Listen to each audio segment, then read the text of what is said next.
Hey, I'm your host, BKP. Good morning from the office, North Georgia's only live online morning show. I'm trying to find some rankings here, just looking at some rankings here for the high school football. Okay, just hold on just a minute.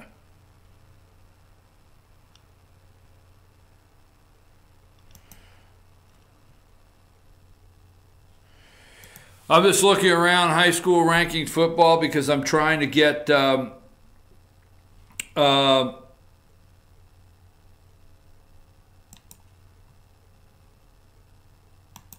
on. Trying to find here Score Atlanta. Trying to see who our rankings are right now.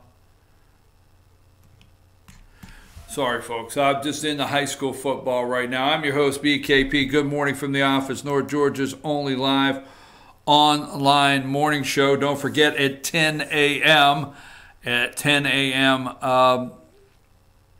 Instant replay with Dave Garner will be up, so don't leave that. We're going to be talking about the three highlights this week is Pickens County, Fannin County, and Union County, and that's instant replay at 10 a.m. Now,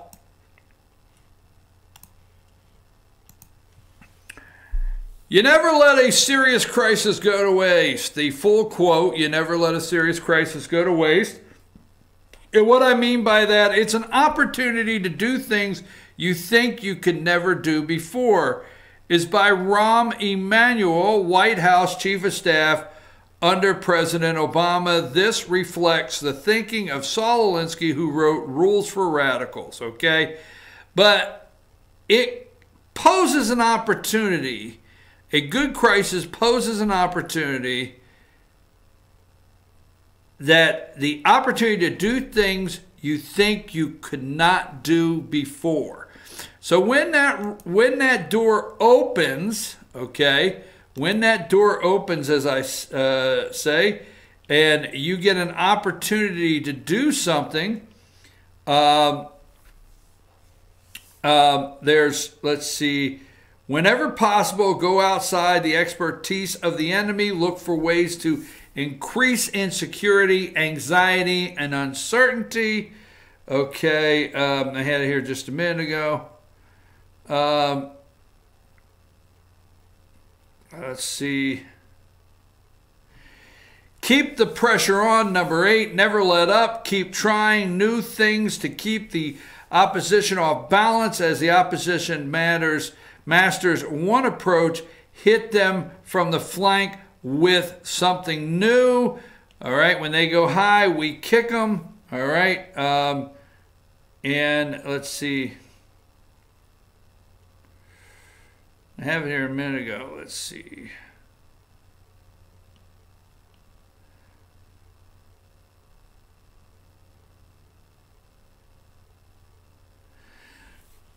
So we never let a good crisis go to waste. Let's go through the pictures I have this morning, Josh. Now, this morning, I just like to look at the media. Sorry about that. It's taking me a minute to get going here. My bad. Okay, 706-889-9700 and chief@fetchernews.com is how you get in touch with us. And there's the social media ways to find us and follow us. So, the media, I like to study the media to see what direction they're going to go in. And I knew yesterday they were going white nationalist. I knew yesterday they were going anti-Semitic. I knew yesterday, Washington Post included, they were going to blame Donald Trump. Now, we just looked at, there's no possible way that Trump is anti-Semitic. There's no possible way, okay?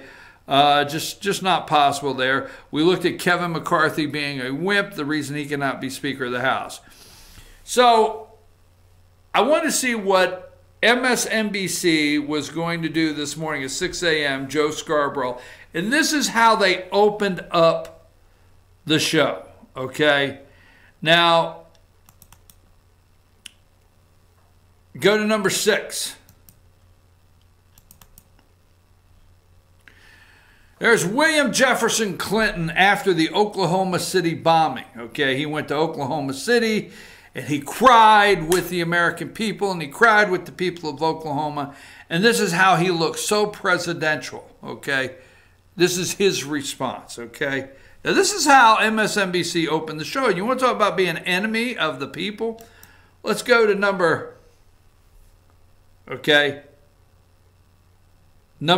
7. Now notice up here in the left-hand corner, this is September 14th. This is not 9/11. This is not 9/12. This is not 9/13. This is September 14th, 2011.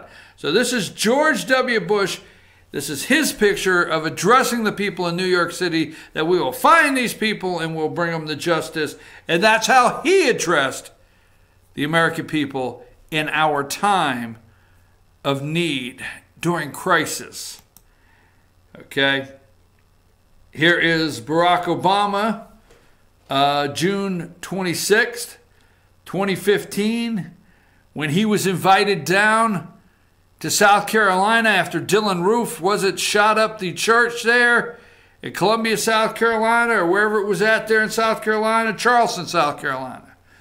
Remember when Barack was invited down and he sang Amazing Grace? But this is the media, okay? And let's go with number 29. I got this one out of order. I messed this one for some reason. Let's go to number 29. Okay? And number 29, this is the great Ronald Reagan, January 28th, 1986, when he addressed the American people concerning the space shuttle explosion and the death with the space shuttle, as he comforted the American people. Now, MSNBC played sound clips. They started with Reagan. They went to Clinton, played a sound clip. Went to Barack Obama, George W. Bush, played a sound clip. Went to Barack Obama, played a sound clip. And then they went to number 9, okay, Saturday in Indianapolis. They went to Donald J. Trump. And they played a clip of Donald J. Trump saying the wind blew his hair and his hair was messed up and he didn't even know if he could come to the rally. And they all just sighed of what that was like. Play number 10, put number 10 up, and they played that, and there was the opening at 6:02 this morning. There's Minka and Joe Brzezinski. I think he changed his name to Joe Brzezinski, or is it still Scarborough? But there's Minka and Joe. Now keep in mind, they always dress in black on these days. I'm serious. When they feel the country's in tragedy or we're in mourning, they dress in black. When they feel it's a dark day in our country, they dress in black. I watch them all the time. So they came on and they made mention of that. No mention whatsoever of any of Trump's kind words, but no, they played that in a row there. So they opened up. Let's just go through the list of pictures and highlight every one. There's 10. Let's go to a number 11 that they had on this morning at 6:05. There's Sourpuss. Look at the puss on that guy, all right? There's old Sourpuss, Bill Kristol. He hates Fox News because he got fired from Fox News because he blew it on Fox News, okay? He blew it over there. He got fired. He hates them. So he is commiserating on how bad they hate Fox News and the conspiracy theories, okay? And so Kristol is over there, and he's bashing Fox News. Go back to 10. But I want you to hear this with Minka right by his side. They're talking about the conspiracy theories being pushed on the nightly lineup at Fox News, okay? And you remember when most of us, that would be me, all right? I don't hate the guy, but most of us really like Glenn Beck when he was telling us that George Soros was spooky dude on the chalkboard at Fox at 5 o'clock. That was before Beck threw his face in a bowl of Cheetos and came up to see if he could look like Donald Trump. Really made a fool out of himself. And now I don't know who really listens to Glenn Beck, but you remember that? Bill Kristol was bashing Fox and Fox's lineup and Fox pushing the caravan narrative and Fox pushing this conspiracy theory stuff. And Joe Scarborough had the nerve to say, now listen to this, who's in charge over there? When Roger Ailes was in charge of Fox News, he had some guardrails on conspiracy theory being pushed on Fox News. So Roger Ailes had some guardrails, according to Joe Scarborough here, on conspiracy theory being pushed on Fox News, predominantly by Glenn Beck at that time and a couple others. But since Roger Ailes, who's running the place? Does anybody remember what happened to Roger Ailes? First of all, he's dead, so thank you for bringing him up from the grave there, Joe. And second, anybody remember what happened to Roger Ailes? Number 11 there, Sourpuss. He was piling on Roger Ailes was accused by several ladies at Fox News for making inappropriate gestures, actions, whatever, towards them, and he was pushed out the door. Number 12, Trump's role in stoking violence among Americans. Trump's role, I just want you to see, this is what they're pushing on all the networks. Stoking violence among Americans. Not Louis Farrakhan, okay? There's number 13. Let's just go down the row here for a minute. There's Joe. There's the Trump's role in violence among Americans. And there's number 14. I forget this lady's name that is spewing her hate for the president. The anti-immigration message behind the PA synagogue shooting. The anti-immigration message. Why, they just whooped this old boy in a frenzy on that caravan thing. The dog whistle. What was that? Was that Trump? Did anybody hear anything but me? I'm the only one in the room that heard that? Okay, and then MSNBC brought this up, number 15, Kevin McCarthy. The only reason I'm really doing this morning, I watch it every day, but I'm focusing on this, is because, folks, I'm trying to highlight the lies the national media tells and the direction and the manipulation that they try to get you to believe in, okay? And they are an enemy of the people. And I hope Trump has 12 rallies this week and talks about it. So there is number 15. They're talking about Kevin McCarthy in his anti-Semitic tweet. Hey, these three guys just happen to be Jewish, okay? Huey, Dewey, and Louie, okay? The three Jewish guys down in the garment district. So if you go down, oh my gosh, I mean, I love when these people on the media try to tell me about the Jewish community. Oh, I love it. I love it. All right. I worked for names most of my adult life. I worked for names like Halpern and Roth. The list goes on, but there it is. Huey, Dewey, and Louie, the three Jewish guys down at the garment district, there. And there they are, number 16. House Republicans launch new anti-Soros ad after bomb attempt on billionaire Democrat donor. They are doing the George Soros. Now, George Soros got one of the candygrams from Mongo last week in the mail. He opened it up. It didn't designate. He looked at it. He said, what the hell is this? Who ordered this? Okay. Get me my Amazon card. Who ordered this thing? Okay. So he thought, the cat was playing. You see the cat videos. And he went on Amazon and ordered this little pipe with some wires coming out the end, which we know none of them detonated or could detonate. Okay, so anyhow, so Soros was targeted. But yet, House Republicans launched this was a Soros cover-up weekend. Let's make Soros is such a gentle, nice guy. Why, he's just a Jewish immigrant himself that had to flee from Hungary. He had to flee, okay? Number 17, the revival of anti-Semite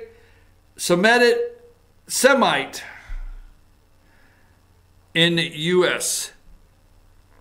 You would think right after this they'd be talking about Louis Farrakhan and all of his Democrat friends. No. The Washington Post, number 18.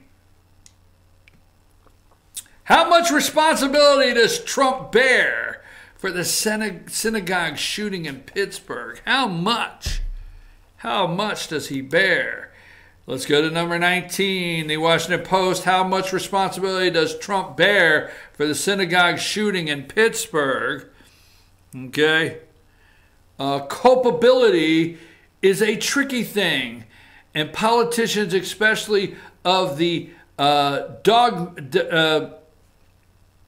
demagogic, I can't say that for variety, know this very well. Unless they go as far as organized, documented, state-implemented slaughter, they don't give specific directions. They don't have to. They simply set the tone. Whoa, did you hear that? Am I the only one who heard that dog whistle in the room? They set the tone. In the end, someone else does the dirty work. And they never have to lift a finger, let alone stain it with blood. And you don't know why Trump goes on Twitter and attacks these people and responds and fights back? Why, he gave the orders, but he never lifted a finger. Donald Trump never lifted a finger and went in and murdered. Okay, let's go to number 20, because people love this guy at these rallies. Trump's role in stoking violence among Americans. That's what it was this morning. His role in stoking violence in Americans. Let's go to number 21. And what I want to do is I'm just showing you the tag under there, the identification underneath. They want that subliminal message there. There's a Sourpuss ex-Fox contributor that got fired. Never Trumper, Billy Crystal, never Trumper. They found him. They hate Trump on this network. Trump's role in stoking violence among Americans. And there is John Heidelman, number 22, white nationalist. Okay, this man hates Trump. How Trump sets the tone for anti-Semites. Yeah, sets the tone. Oh, my God. There's John Heidelman, number 23. Trump's role in stoking violence among Americans. And they found this David Duke, okay, white nationalist. And they got this tweet here, like Trump told David Duke, look, I sent you the dog whistle, right? This is the dog whistle number 24. Trump embraces nationalism in a massive, jam-packed 99.9% white venue in Houston. Zio nationalist asked him if this is white nationalism. Of course, fundamentally, it is, as there is no ethnic or racial group in America more nationalist than white Americans. So what's the problem? Okay, white nationalists. There's David Duke. They found that. They wanted to trot that out this morning. Okay, number 25. Okay, Trump after latest mass shooting. This has little to do with gun laws. Okay, so yes, all day we're going to have the gun laws broke down. And let's go with number 26. Before I go to break, the New York Times, outspoken Trump supporter in Florida, charged in an attempt bombing spree. Okay, Carrier Journal there, the USA Network, Today Network. Whites don't shoot whites. What one man says Kroger shooter told him.